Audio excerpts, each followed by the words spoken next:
bien, muchas gracias, Francia, y entonces le damos la palabra ahora a nuestro último ponente, Eberto, por favor. Voy a pararme porque... Bueno, en primer lugar quiero agradecer a los organizadores de este foro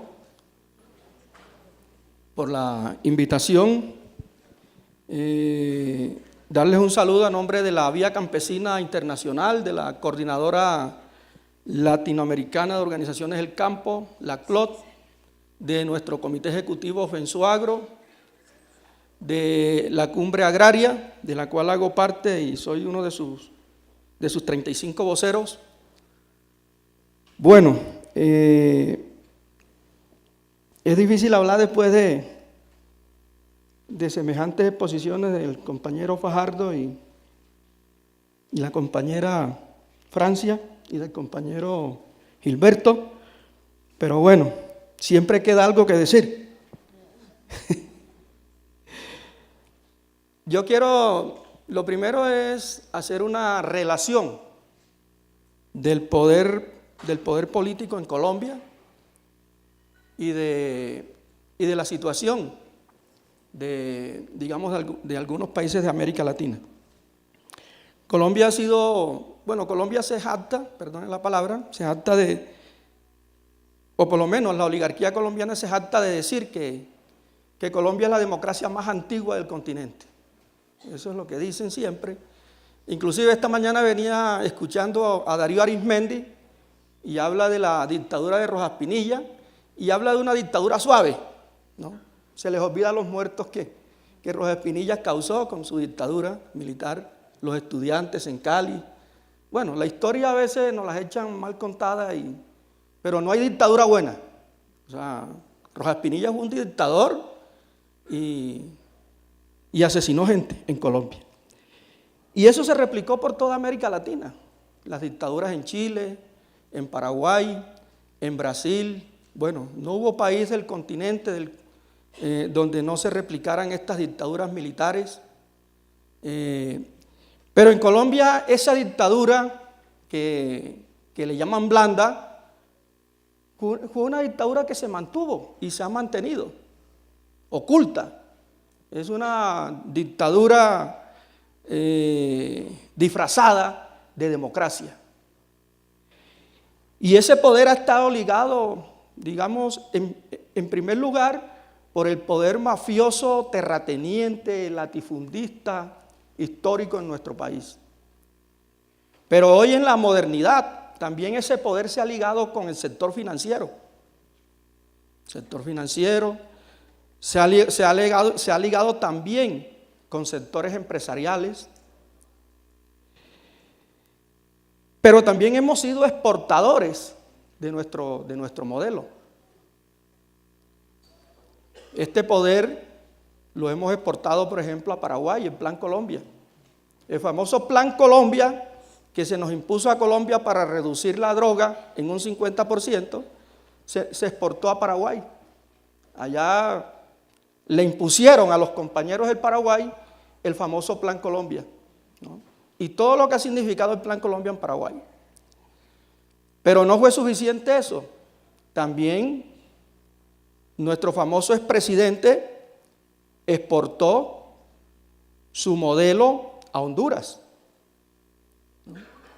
Con el asesoramiento al gobierno del señor Lobo, y fue el único gobierno que reconoció la dictadura de Honduras, reconoció al gobierno que le dio golpe a Zelaya en Honduras. Y como si fuese poco, Colombia también exportó su política antinarcóticos a México con el general Naranjo. Y vean todo lo que significó esa exportación del modelo antinarcótico de Colombia a México. No sé cuántos muertos, pero hubieron miles. Colombia ha sido la punta de lanza para agredir a Venezuela, a la hermana República de Venezuela. Y también ha exportado el paramilitarismo a Venezuela como proceso de contrarrevolución a la revolución bolivariana de Venezuela. Gusten o no nos guste, el pueblo venezolano está haciendo su revolución. Es la revolución del pueblo venezolano. Y nosotros somos respetuosos de eso. Cuando hagamos la revolución en Colombia, también tendrán que respetarnos nuestro modelo revolucionario, ¿no? Y ese es el poder, digamos, ese es el poder que hemos tenido en Colombia, porque es un poder que ha estado ligado a, digamos, a la concentración de la riqueza. En los años 40 y 50, más de 200.000 campesinos fueron asesinados en nuestro territorio, sus tierras robadas y la gente mandada a la colonización.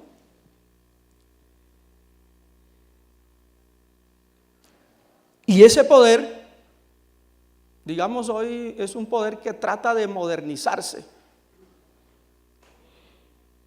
pero es un poder que está ligado al capital transnacional hoy, al imperialismo. Y es un poder que también trata de modernizarse y profundizarse. Por ejemplo, para nosotros Chile es el espejo nuestro. El modelo neoliberal chileno se nos ha impuesto a nosotros.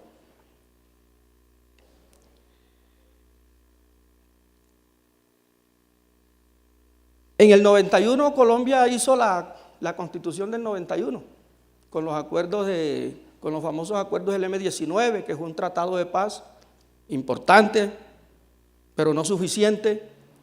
La Constitución del 91, los pueblos indígenas lograron que se reconocieran en la Constitución, los pueblos negros también lograron que se reconocieran en la Constitución. Sin embargo, la Constitución del 91 no reconoció a los campesinos, los desconoció. Y por allá en uno de los planes de desarrollo de uno de los gobiernos, lo único que se hablaba era de los famosos soldados campesinos. Eso era lo que se hablaba.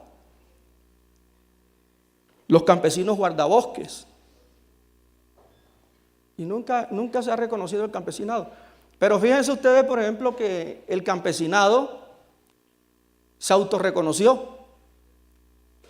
Efectivamente, en el año 2013, los campesinos salieron a las calles, a las carreteras, y yo digo, los campesinos en el año 2013 derogaron la ley de seguridad ciudadana. Fíjense ustedes, la ley que nos tenía a nosotros,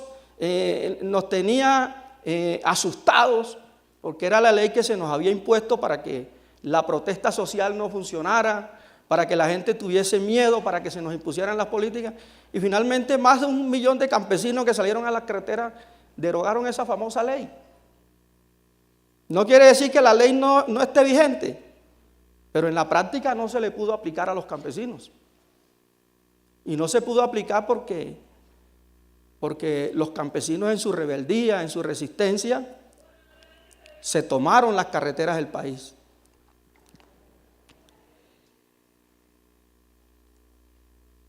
Hoy se está hablando de una nueva institucionalidad en el país.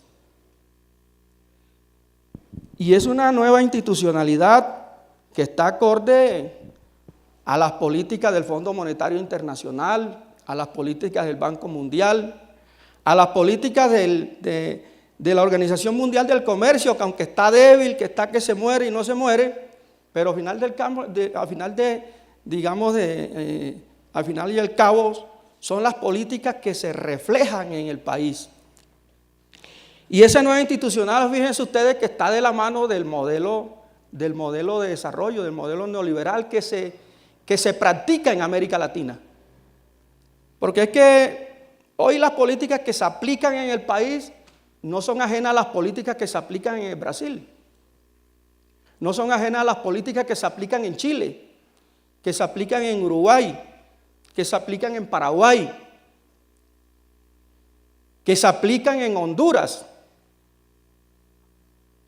y que son políticas dirigidas a fortalecer el libre mercado, que están dirigidas a fortalecer la propiedad privada y que están dirigidas a que la institucionalidad esté al servicio de unos determinados intereses y no al servicio, en el caso del sector agropecuario, de la economía campesina, de la pequeña, mediana producción agropecuaria.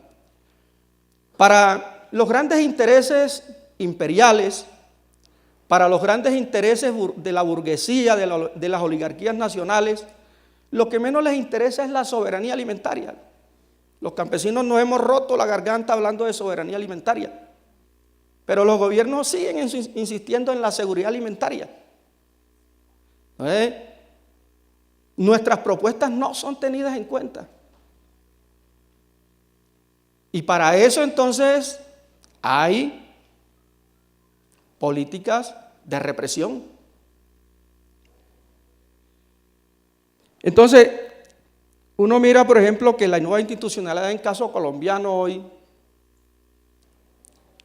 se está hablando de dos agencias, la Agencia Nacional de Tierras y la Agencia Nacional de Desarrollo Rural. Esa es la nueva institucionalidad que hoy se nos trae para ponerla en el escenario del desarrollo del campo colombiano. Y nosotros como algo jocoso hemos denunciado que nosotros conocemos como agencias son las agencias de turismo. ¿Cierto? Eso es lo que nosotros conocemos como agencia. Para nosotros la institucionalidad es otra cosa. La institucionalidad es acorde a las necesidades de los campesinos, de los pueblos afros, de los pueblos indígenas. Una institucionalidad que no espere en el centro del país que los campesinos vengan, sino una institucionalidad que vayan de los campesinos. Esa es la institucionalidad por la cual nosotros luchamos. Pero fíjense ustedes, por ejemplo, en el caso de la Agencia Nacional de Tierra en Colombia, 121 funcionarios. ¿Ustedes creen que 121 funcionarios van a atender a 13 millones de campesinos en el país? Pues, yo creo que no. Pero mira uno el presupuesto para la Agencia Nacional de Tierra, de 56 mil millones de pesos que estaba el presupuesto en el 2014, si no estoy mal, en el 2015, queda por ahí como que, doctor Fajardo, ¿me ayuda? El 25%, ¿no?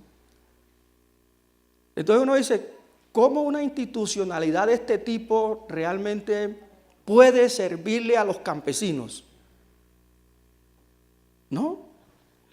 Entonces, esa institucionalidad realmente es una institucionalidad la institucionalidad que se propone es una institucionalidad falsa.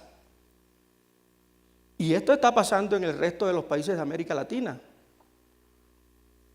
donde la institucionalidad está al servicio de los intereses del mercado.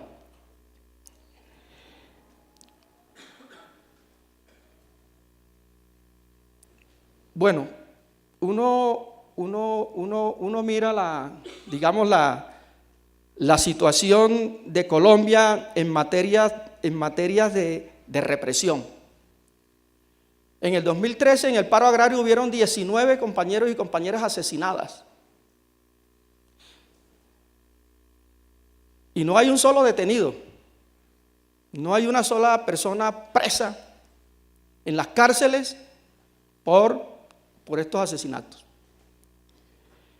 Pero posteriormente al paro agrario hubieron más de 35 compañeros y compañeras asesinadas en el país. Y en el 2014 el gobierno convoca su famoso, en el 2013 el gobierno al calor del paro agrario convoca su famoso pacto agrario. Y los campesinos nos resistimos a ese famoso pacto agrario. Dijimos que no íbamos a ese pacto agrario. y finalmente terminó en un pacto de corbatas, reunidos con las instituciones gubernamentales, reunido con los grandes gremios, con los mismos. Y los campesinos, los indígenas, los afros nos reunimos y dijimos que desde ese momento fundábamos la Cumbre Agraria, Campesina, Étnica y Popular, como un mensaje de unidad para buscar las verdaderas transformaciones del campo colombiano. Y la Cumbre Agraria y Campesina efectivamente se ha convertido en el escenario de convocatorias de movilizaciones y resistencia al modelo de desarrollo agropecuario en el país. Porque es que una cosa efectivamente es que en La Habana se haya llegado a un acuerdo de paz. Acuerdo que nosotros saludamos, porque si algún sector ha estado interesado en que finalice la guerra en Colombia, ha sido el campesinado, han sido los pueblos indígenas, han sido los pueblos afro. La solución política al conflicto armado, eso lo hemos luchado. Y hoy que se da, hoy que se avanza en ese camino, en ese sendero, pues somos los más satisfechos. Pero fíjense ustedes, por ejemplo, que el gobierno santo ha dicho una cosa: la propiedad privada no está en discusión. Y nosotros decimos, bueno, así como lo presentó el profesor Darío Fajardo, la concentración de la tierra en este país, ¿cómo está concentrada? Y si la propiedad privada no está en discusión y la tierra pertenece al sector privado, entonces ¿sobre qué vamos a hacer la reforma rural integral? Me pregunto yo. Ahí hay una gran pregunta. Y los campesinos tenemos una propuesta. Las organizaciones campesinas tenemos una propuesta. Y es una propuesta de proyecto de ley de reforma agraria alternativa. El gobierno ha dicho que no va a presentar ningún proyecto de ley al Congreso de la República si no hay concertación con las organizaciones campesinas. Bueno, esperamos de que eso sea así. Esperamos de que eso suceda.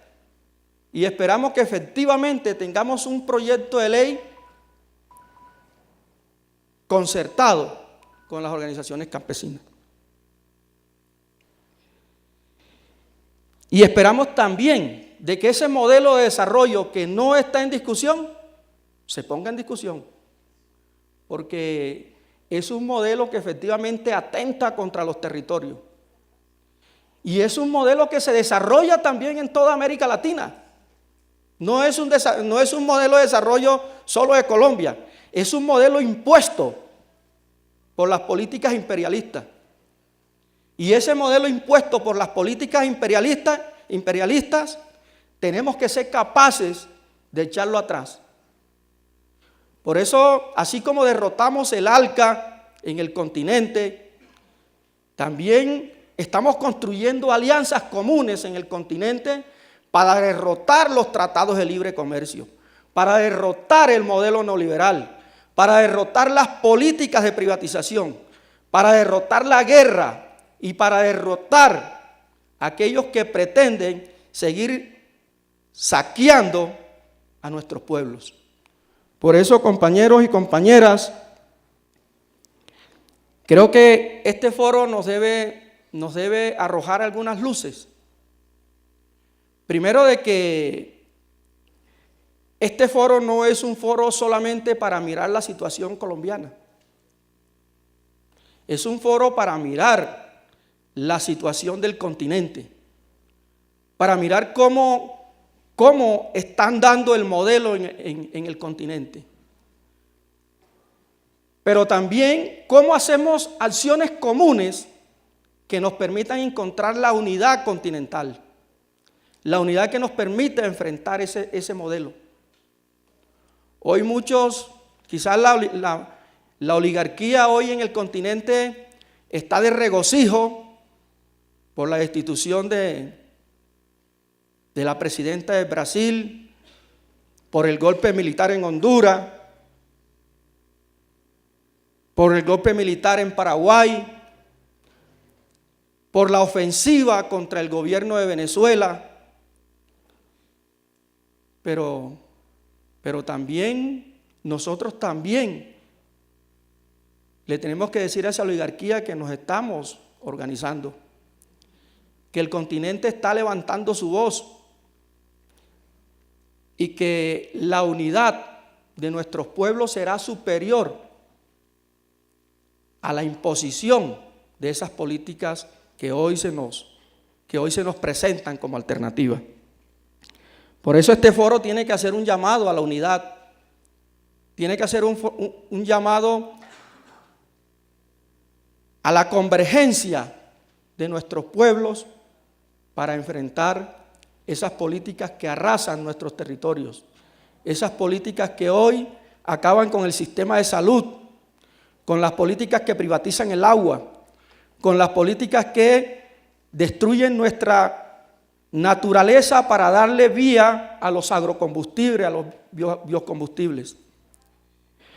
Por eso, desde Colombia, decimos que estamos a las puertas de que el conflicto armado desaparezca y que también esperamos que así como van a desaparecer las guerrillas en el país, desaparezca el paramilitarismo en el país, que desaparezca la guerra sucia y que Colombia reduzca su ejército, reduzca su fuerza militar. Porque ¿qué van a hacer 490,000 hombres en armas cuando ya no haya quien combatir? ¿O será que esas 400,000 personas en armas ahora al servicio del Estado van a combatir a los campesinos cuando nos levantemos para que la reforma rural integral sea una realidad en nuestro país, para que la tierra pase a manos de los campesinos? ¿Será eso?